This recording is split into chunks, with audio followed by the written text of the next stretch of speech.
ఇక varicose veins నుండి విముక్తి పొందండి. ఎవిస్ వాస్కులర్ సెంటర్ ఇప్పుడు మన KPHP లో గ్రాండ్ ఓపెనింగ్ ఏప్రిల్ 4వ తేదీన. దూరదర్శన్ టీవీలో తెలుగు ప్రజలకు వార్తలు చెప్పిన మొట్టమొదటి గొంతు మూగబోయింది. న్యూస్ రీడర్ శాంతి స్వరూప్ కన్నుమూశారు.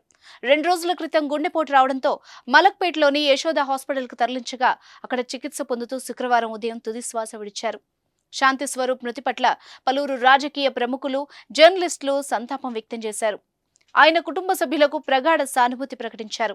1977 అక్టోబర్ 23న దూరదర్శన్ కార్యక్రమాల్ని నాటి రాష్ట్రపతి నీలం సంజీవరెడ్డి ప్రారంభించగా మొట్టమొదట యాంకర్గా శాంతి స్వరూప్ పనిచేశారు.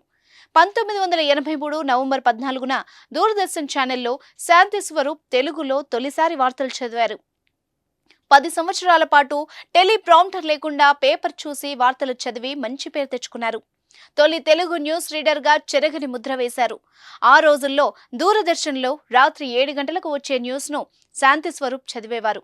ప్రజలందరూ ఆయన తీసుకొచ్చే జాతీయ, అంతర్జాతీయ, రాష్ట్ర, రాజకీయ విషయాల కోసం టీవీల ముందు వేచి చూసేవారు.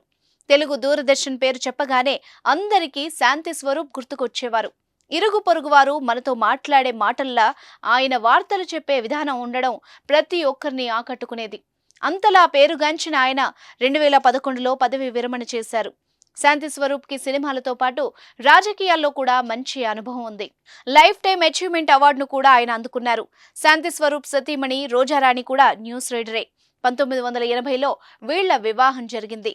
వాళ్లకు 2 కుమారులున్నారు.